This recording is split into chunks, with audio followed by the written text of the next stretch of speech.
afternoon, Devils Lake. Rachel here with the Chamber of Commerce. This afternoon, I'm sitting down with Johnnie Candle. Johnnie Candle is a guide here in Devils Lake, and he's also a professional angler. Johnnie, how's it going today? It's wonderful. It's nice and cold, nip in the air. It looks like summer is over and winter got here. Skipped a season in the middle, but other than that, I think so. Sounds like there's more snow on the way, so ice fishing's around the corner. That's right. There's a lot of people that get super excited about that, of which I am not one. I might be one of the only fishing guides in Devils Lake, North Dakota that could care less if the lake freezes or not. Actually, I wish it didn't freeze because I enjoy fishing in my boat much more than I do on the ice, but there's something for everybody, right? Absolutely. Well, just to kind of get us started before we touch on our fishing, tell me about your guide service business, how long you have been guiding, and what kind of intrigued you to get that started. Yeah, sure. I am not a North Dakota native. Okay. I moved to North Dakota in the late 90s, 1996 for a matter of fact. Okay. Lived in Bismarck for a while and then Garrison, North Dakota on Lake Skakwe and started guiding over there. Okay. The year 2000, I had some life changes. Things happen along the way. Absolutely. We don't always have to talk about those, right? And I ended up in Devils Lake, North Dakota, and I've been here ever since. Started guiding here in the year 2000, and things have taken off well. It was kind of a perfect storm. The lake was flooding, getting a lot of publicity because of the flooding. And the spin was, hey, yes, there's all this devastation and destruction, but as this lake gets bigger, the fishing's getting better and better. And Sure. quite honestly, I think the local community knew how good the fishing was before the flooding of Devils Lake. But after the flooding of Devils Lake, that's when the whole nation started to pay attention to the fishing we have here. And it worked out well. It was Sure. the right place to move to at the right time. And guide service has grown to the point now where I pretty much can't keep up. Yeah. I'm a one-man show. I don't have a team of guides that work for me. And my calendar usually has an X through just about every day of the summer. So that's Wow. a good thing. Yes. Okay, so we know you're an avid summer fisherman. Do you also guide in the winter? I do not guide in the winter, Rachel. Okay. I spend my winter months traveling around the country teaching other people to fish. A big part of what I very do cool. as a professional angler is public speaking. Yep. Whether it's training folks how to use a depth finder, teaching them what rods, reels, line, bait catches more fish, or giving them ideas on a destination like Devils Lake to come visit. It all falls into one. I enjoy that. It splits it up a little bit. I think if you fished year round, as much fun as that sounds, after a couple of years that would start to wear on a guy or a gal for that matter. Yeah. And I'm kind of glad that I have something a little bit different to do in the winter months. I enjoy the travel. I enjoy meeting new people. Yeah. And it's always fun teaching someone to be better at something they want to learn. So, Absolutely. getting an email halfway through the summer saying, hey, we took your advice and we came up to Devils Lake and went to 6 Mile Bay and look at this limit of fish we caught. Yeah. It kind of feels It's pretty a good. good feeling, It is a yeah. good feeling. And going off of that teaching, you also do classes out at Lake Region State College I here do. as well, correct? Yeah, I do. Okay. I teach an open water fishing class and an ice fishing class, so I do ice fish a little bit. I teach those classes. They are 4 college credits. The students earn 1 credit towards their graduation or towards their degree. Okay. They have a requirement that they have to take a certain amount of, when we were young, they called them phys ed classes. They're not called phys ed now, they're called hyper classes. But the class size, I keep it to about 10 students. They fill pretty much the first day of college registration. The kids are fun. They love it. I've learned a lot about teaching young people about fishing and maybe some of the mistakes that our parents made along the way. Yeah. Myself being guilty of that. I have 4 stepdaughters that I never realized that by tying knots for them and baiting hooks for them and doing all that stuff that you feel obligated to do as a parent, continue. that you're really not helping them any. Because I have see these that, yeah. 18, 19, 20-year-old students that tell me they fish their whole life, but they can't tie a knot. Or they've never taken a fish off the hook by themselves. Well, who did that for you? Well, Grandpa always did it, or my uncle always did it. So it's fun to have these kids come admit that I like to fish, but I don't know how. Sure. And we have a lot of fun with the class. Yeah. Very cool. So if somebody wanted to do a class with you that's not a college student, do you do that? Do you do, private classes or? Yeah, a lot of days, Rachel, a guide service isn't just about catching fish. There's a lot of times, and because I travel so much in the winter teaching, a lot of my guide business is more education based than fish catching based. Now, don't get me wrong, you're going to learn a lot more if you actually catch fish using a specific technique.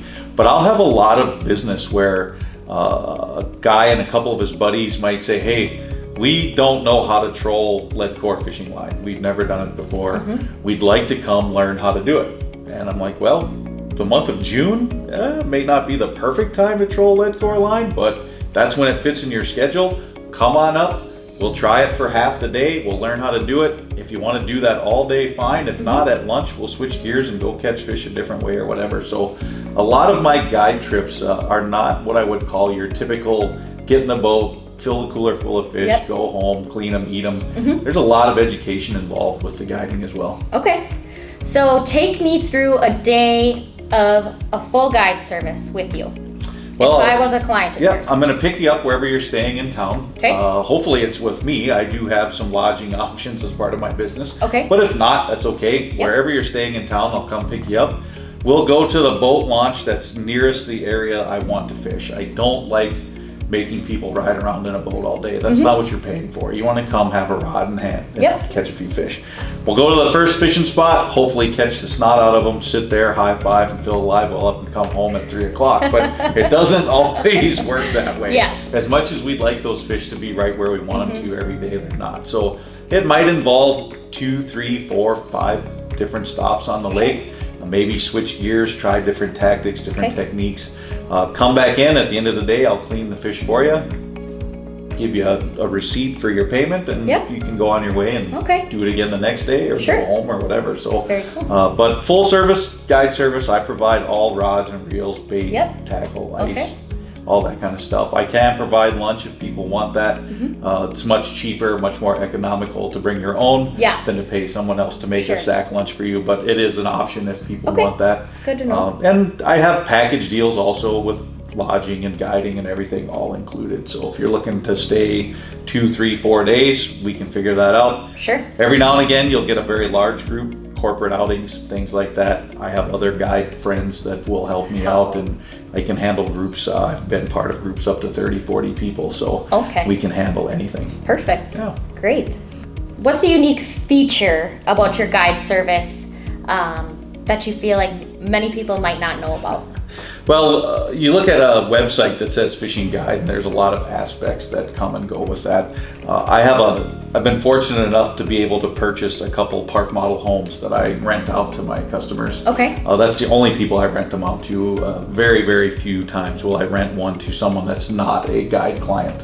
The reason I got them is several years ago, when Devils Lake was growing, we ran into a lot of times when there were more people fishing than there were rooms in Devils Lake. That's not an issue anymore, thank goodness. We've got a lot more hotels and motels now than we did, but I needed a place for my clients to stay. So that's one unique aspect, is that I can offer a package deal where you're staying in a place that I own and operate, and it's set up for fishermen. It's got a kitchen, 2 bedrooms, bathroom, nothing fancy, but the price is right. I think the other thing that's unique about my guide service is because of my other role as a professional angler, being a tournament angler and an educator, I'm pretty heavily sponsored. I don't wear this shirt just for fun. I really don't even like the way they look, to be honest with you. You feel kind of like a billboard, because that's what you are. Then. Right. But because I have the relationships with the companies I have, I've always got the newest, latest equipment in my boat. I drive a brand new boat every spring, brand new motor every spring, brand new depth finders, electric trolling motors, everything's new every year. Rods, reels, tackle. It's not something that's been sitting in the corner of my garage for 15 years that I dust off and go fishing. Everything in my boat, April 1st, when the fishing season starts, is brand new. Wow. There aren't too many other people that can say that. And I'm, again, fortunate that it's part of my job to have that stuff, because I could never afford to buy all that stuff brand new every year without assistance from these other companies. So that is kind of nice. If you want to see the newest technology, the latest technology, newest rods, newest reels, line, hooks, baits, right? That stuff changes all the time. And one advantage you would have fishing with me is the ability to use something that just hit the market. And sometimes maybe it's not even on the market yet. I fish with a lot of prototype stuff as well. Okay, very cool to know. Very cool. Also, like you said, that's great for people who are looking for the newest technology. That's a great way to find that out. Yeah, it's fun. It's fun. So, Johnny, what's your favorite species to fish for? Well, there is nothing else on earth than a walleye, is there? No. Hey, I caught my first one, and I won't disagree. Walleye are what we find ourselves targeting primarily. Here on Devils Lake, because of the situation here, we don't have a big diversity of things to fish for. We've got walleye, northern pike, and white bass. Those seem to be the big three in the summer months. Obviously, people want to come here and catch yellow perch a lot. I don't know, if I took my shoes off between my fingers and toes, I could probably count every perch I've caught in open water. They're tricky to find, they're hard to catch, so we don't target them much. There are some black crappies in the lake as well. Every now and again you stumble into those in the summer months too. If I had to pick a favorite fish species to fish for though, it's nowhere close to the state of North Dakota. So I love in the winter months traveling to the south. I've gotten hooked on the inshore saltwater fishing. Okay. Speckled trout, redfish, things like that. Very cool. Man, I've got a trip planned hopefully this coming winter, depending on COVID and all that kind of stuff. But yeah, when I get some time off, it's usually not walleyes that I go fish for, it's something else. Yeah. Although I make my living fishing for walleye, and they are a blast to catch. Yeah. Sometimes you gotta switch it up. You gotta switch it up, exactly. So, kind of taking things back a little bit, have you always been a fisherman? Did you, as a kid, grow up fishing and want to, did you ever foresee yourself becoming a professional angler or guide service? Yeah, I don't know if I ever saw myself fishing for a living, especially when I was younger, but always a fisherman. The earliest pictures I can find are with my father, of course. Well, I shouldn't say of course, but for the most part, your father, grandfather, someone like that introduces you to fishing. And I was a little guy, 3 years old, probably trying to fish. Probably didn't know what I was doing, but Dad did it, so I wanted to do it too. Had a great relationship with my father growing up, and fishing constantly with him, as well as his dad, my grandfather. In 1988, I graduated high school, and my father started a charter boat service on Lake Erie in Ohio, where I was born and raised. And that's when it hit me that, hey, maybe you can do this for a living. He didn't. It was a side hustle, to use the new kids term. It was a side hustle. So it was nothing that he relied on for his income, but I did. It became my college job. I got my Lake Erie charter boat captain's license, Coast Guard captain's license when I was 20 years old, and I guided the Great Lakes all through college and was doing that up till the time I moved away to North Dakota.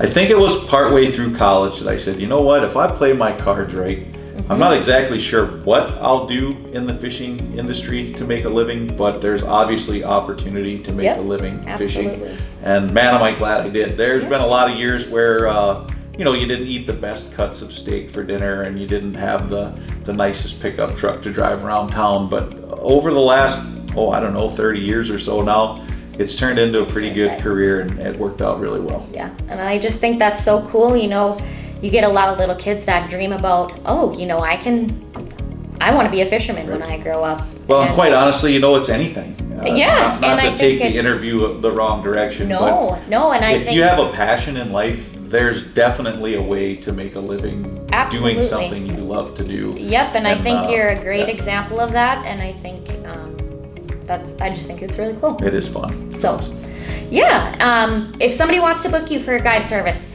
for a day out on the water. JohnnieCandle.com is the easiest place. JohnNnie, like the once infamous Johnny Cochran, only it's Johnnie Candle. And candle is spelled just like wax candle. So JohnnieCandle.com.